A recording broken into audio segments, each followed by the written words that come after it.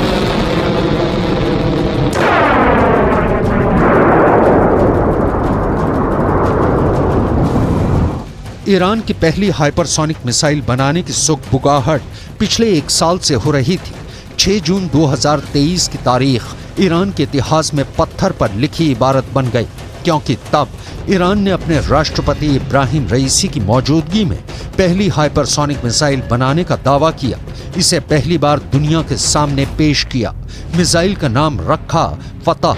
ये नाम ईरान के सुप्रीम लीडर अली खामेनेई ने दिया है।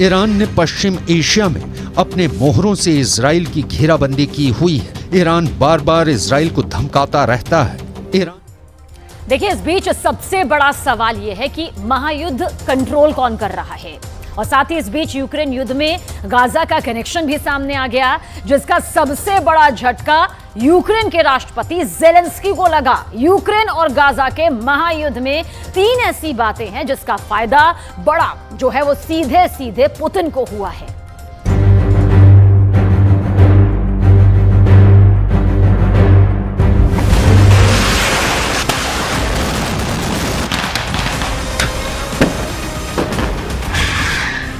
जब दुनिया गाजा में इजराइल की बमबारी देख रही है,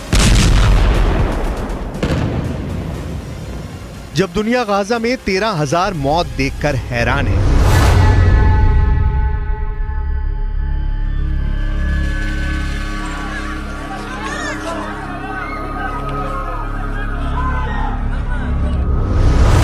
जब अमेरिका के समुद्री बेड़े इजराइल को बचाने के लिए भूमध्य सागर में डेरा डाले हुए हैं,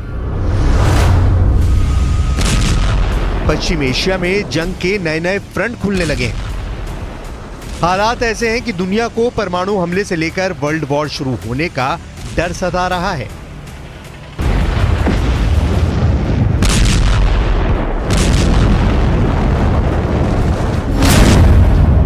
तब पुतिन की फौज ने यूक्रेन के करीब 15,000 सैनिकों को मार डाला है, और यह काम उसने सिर्फ 3 हफ्ते में किया है। यानी हर हफ्ते पुतिन यूक्रेन के 5,000 सैनिकों को मौत के घाट उतार रहे हैं।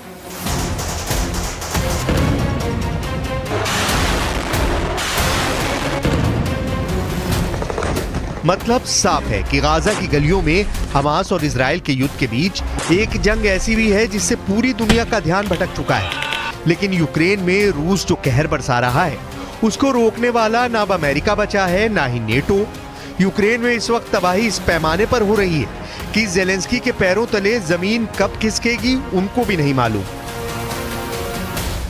Все попытки ВСУ провести десантную операцию на Херсонском направлении не увенчались успехом. Благодаря упреждающим и профессиональным действиям наших военнослужащих, части морской пехоты и сил специальных операций украинских войск несут колоссальные потери. Всего с начала месяца противник потерял свыше 13 700 человек, порядка 1800 единиц. पुतिन का तूफान हमास के हमले के बाद खामोश हो जाएगा, ऐसा बाइडेन सोच रहे थे, लेकिन रूस ने मौके पर चौका लगा दिया है। पश्चिम एशिया में युद्ध वाली आपदा को पुतिन ने बहुत बड़े अवसर के रूप में लिया और अब ज़ेलेंस्की की सेना चारों खाने चित नजर आ रही है।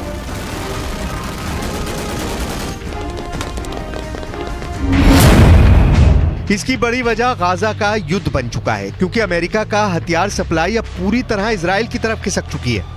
जो हथियार अमेरिका यूक्रेन भेजता रहा है, यानी तोप, गोले, बम, बारूद, सब कुछ अब इजराइल की तरफ जा रहा है। इजराइल इस वक्त गाजा पर 24 घंटे बमबारी कर रहा है और उसके हथियार खत्म हो रहे हैं। यही वजह है कि इजराइल को फंसा देखकर अमेरिका ने अपने हथियार गोदाम इजराइल के लिए खोल दिए हैं। यही वजह है कि यूक्रेन युद्ध को चलाने वाली अमेरिका की मशीन ठप पड़ चुकी है या फिर इजराइल के लिए गोले बारूद का उत्पादन कर रही है।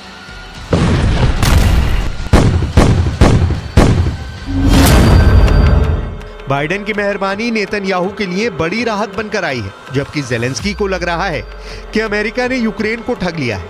यही इस वक्त यूक्रेन और इजराइल की कहानी है, जो इसकी स्क्रिप्ट पुतिन बाइडेन से लिखवा रहे हैं, जिसका असर नवंबर में देखने को मिला है, क्योंकि पहले 3 हफ्तों में ही रूस की फौज ने यूक्रेन के करीब 15,000 सैनिकों को मार डाला है।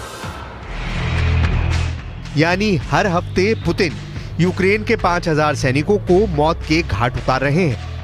अब दीविका से लेकर खेरसान के फ्रंट पर पुतिन की फोर्स लगातार हमले कर रही है और जो ज़ेलेंस्की काउंटर अटैक वाली तैयारी लेकर बैठे थे, वो गाजा के युद्ध में पूरी तरह डूब चुकी है।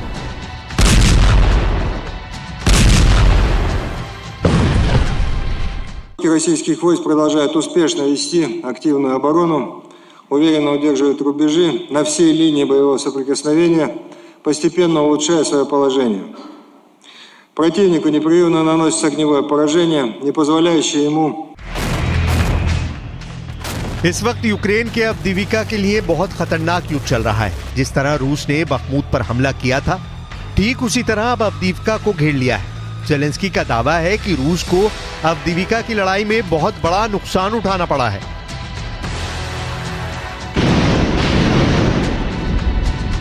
Росія вже втрачає під Авдіївкою і солдатів, і техніку швидше та масштабніше, ніж, зокрема, під Бахмутом. Витримувати цей їхній натиск надзвичайно складно. І кожен наш воїн, який тримає позиції, кожен наш воїн, який виконує бойові завдання, саме там заслуговує на надзвичайну нашу вдячність. ज़ेलेंस्की और उनकी फौज के दावे हमेशा हैरान करते आए हैं। यूक्रेन का ताजा दावा यह है कि युद्ध में रूस के 3,20,000 सैनिक मारे जा चुके हैं। हालांकि खुद बाइडेन ने इन आंकड़ों को कभी गंभीरता से नहीं लिया। यूक्रेन का दूसरा दावा यह है कि रूस के 5,500 टैंक तबाह किए जा चुके हैं, यानी पुतिन की 70% टैंक पावर खत्म हो चुकी है। यूक्रेन का दावा है कि रूस की 10,000 बख्तरबंद गाड़ियां तबाह की जा चुकी हैं, यानी पुतिन का 80% नुकसान हो चुका है।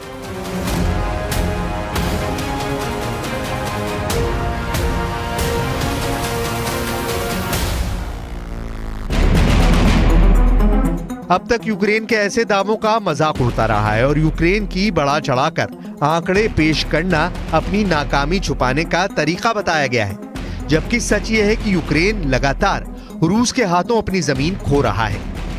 इस बीच ज़ेलेंस्की ने बड़ी हिम्मत दिखाई है। ज़ेलेंस्की ने अपनी राजधानी कीव में खुले आसमान के नीचे आकर एक वीडियो स्टेटमेंट जारी किया है। ज़ेलेंस्की को मालूम है कि पुतिन जब चाहें उनके ऊपर मिसाइल से हमला कर सकते हैं, लेकिन ज़ेलेंस्की ने इस बार रिस्क लिया और यूरोपियन यूनियन में शामिल होने की चाहत के साथ उन्होंने दुनिया को बताया है कि वो रूस के खिलाफ खामोश नहीं बैठेंगे।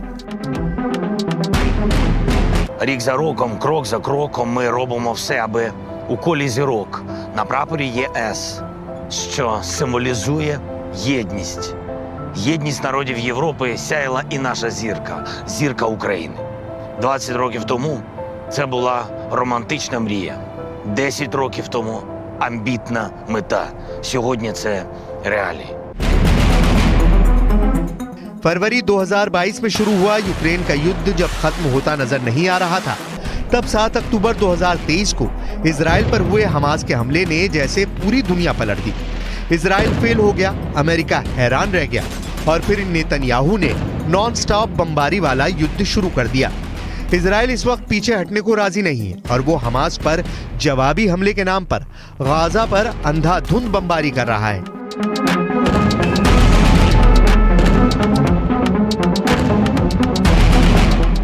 ऐसी ही तस्वीरों में दुनिया यूक्रेन युद्ध को जैसे भूल गई है और इस तरह से पुतिन ने भी पूरी नेटो को भटका दिया है। पुतिन अब जहां जा रहे हैं वो यूक्रेन को नहीं बाकी दुनिया की बात कर रहे हैं। ब्रिक्स देशों की ऑनलाइन मीटिंग के दौरान पुतिन ने बता दिया कि अमेरिका और बाइडेन पूरी दुनिया में अराजकता फैलाना चाहते हैं और फिलिस्तीन इजराइल का ताजा मुद्दा इसकी मिसाल है।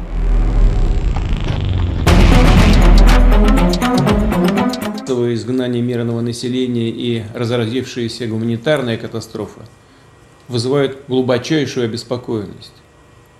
Только что коллега говорил о гибели большого количества детей.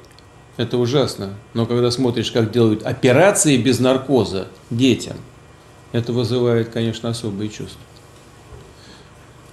Все эти события, по сути, являются прямым следствием стремления Соединенных Штатов монополизировать посреднические।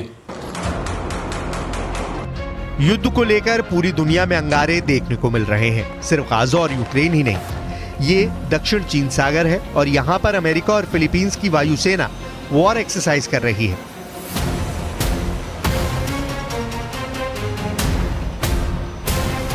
ताइवान के करीब अमेरिका और फिलीपींस के जहाज उड़ रहे हैं। जाहिर है कि इस पेट्रोलिंग का मकसद सिर्फ और सिर्फ चीन को डराना है ताकि शी जिनपिंग ख्वाबों में भी ताइवान के बारे में ना सोचें। यह है फिलीपींस की वायुसेना का F-50 लड़ाकू विमान, जिसके पीछे पीछे है अमेरिकन F-15 फाइटर जेट। दोनों साथ उड़ रहे हैं। ये दोनों मिसाइलों से लैस हैं और इस बात को साबित करना चाहते हैं कि दक्षिण चीन सागर में शी जिनपिंग की दादागिरी नहीं चलने दी जाएगी। सवाल है कि क्या चीन इससे डर जाएगा?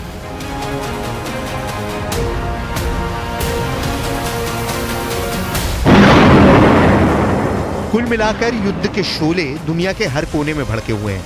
यूक्रेन के बाद गाजा में चिंगारी बहुत बड़ी आग बनकर अपने अपने इलाकों को जला रही है। अब फिक्र की बात है कि क्या बाकी दुनिया इससे बची रहेगी।